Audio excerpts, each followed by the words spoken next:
Hi guys, welcome back to Tactic Tutorial. Today we're going to talk about how to create design library in Figma. It's a step-by-step guide to follow easily, so don't forget to hit the like and subscribe button. Let's dive right in. Now the design library that I am talking about is a design library inside of your project wherein you will be able to easily drag and drop different designs and easily access them and easily modify them. So let me actually demonstrate it to you what I'm talking about because you guys might be confused on what I am talking about.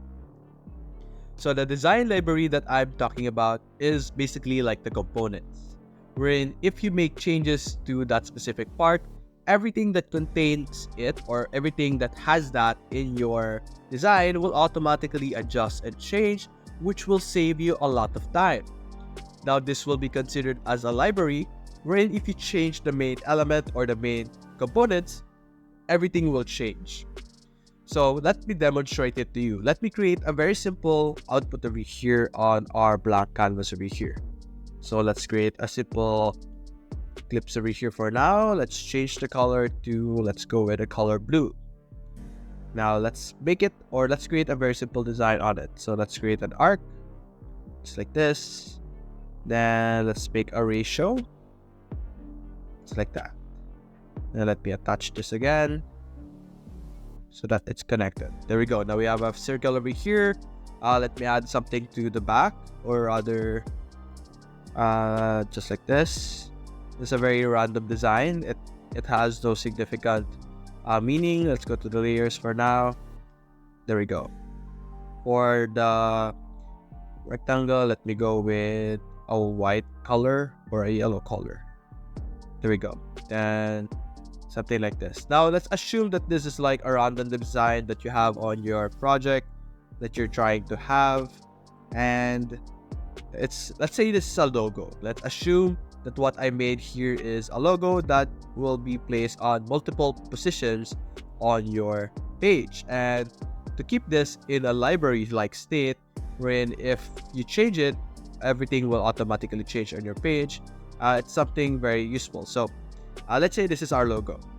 So what we're going to do is we're going to select the entire two.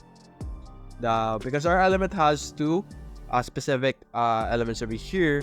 If you have multiple elements, you're going to have to select them all at once. And over here on the top, you will be able to see this option over here called components or create components. The shortcut for this is Ctrl plus Alt plus K. So let's make it into a component, and there we go.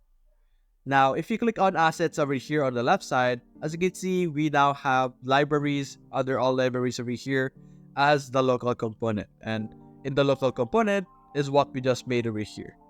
So now if we drag this over here, we will now have this specific design over here. And if we put it on multiple positions, so let's say we put it there, let's put it there, let's put it there. This is just an assumption wherein this is another page, this is another page, and this is another page over here. Let's actually create another one on another frame over here so that you can understand it better. It's like that.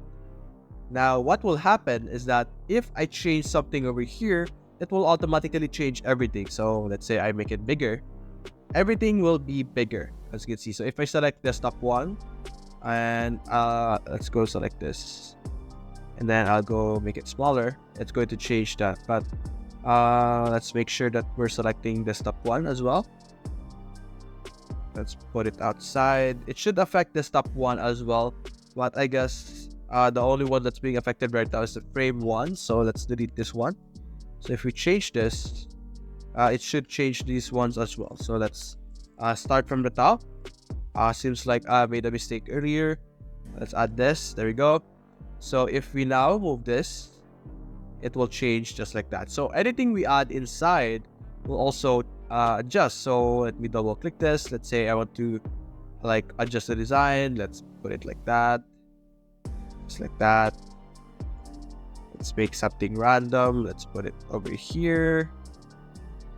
For this one, let's put it over here as well. This is a very random design so that we can just see the changes that would happen when we play around with the main component. Just like this. So now we did the main component over here, and this is the appearance. And as you can see, it will also automatically change over here when you use it in the layers, of course. So now this specific design is now kept in your library. So any design or any output that contains this component of yours will automatically change.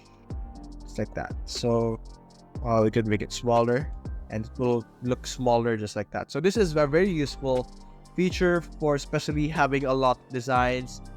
For example, over here I have a lot of, not a lot of, but I have a few pages over here which has constant elements. For example, I have my logo over here which is constantly appearing, and so I could have this as a component instead of me adding it one by one, or like drag and dropping it on the page every single time and adjusting it every single time whenever I make some adjustment on the other page. So it's a very useful feature which will save you a lot of time in during, before, and after your project making. So let's actually create something very simple over here. So let me create a frame over here, and in this section let me create like a very simple collection of stuff here. So let's say this is our box. Let's extend it. Let's make it white. Now let's add a stroke on it. There we go. Let's make like a curve, and then inside I would like to have a line. There we go. Start it to 0 degrees. There we go. Then over here, let's say I guess I want to put something in the middle. Let's go with the shapes over here. There we go. Very simple design. Clips. There we go. And now you could use this for creating multiple types of elements. So let me create this as a component. Go back here. And let's also add some shadow effect to that later on, but I guess let's put it over here. There we go. We now have our component over here that we could just copy and paste. It's like that. Now this will be components, as you can see here. There we go. Now let's say we have that 3. Now we want to change everything. Let's say I have a lot of those elements. I would like to add some effects. So I could click on drop shadow, and then I could increase like the spread, or like the blur, and the location of the shadow. And as you can notice, it will apply to every single element over here, which will save you a significant amount of time. So example, on the circle, let's add some effects as well. Drop shadow. Let's fix the shadow over here. There we go. Let's change the color. Instead of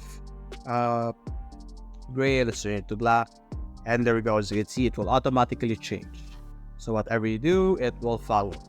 So that's basically it, guys. That is how you will be able to get a library in Figma. If you enjoyed this video, leave a like and subscribe. Thanks for watching.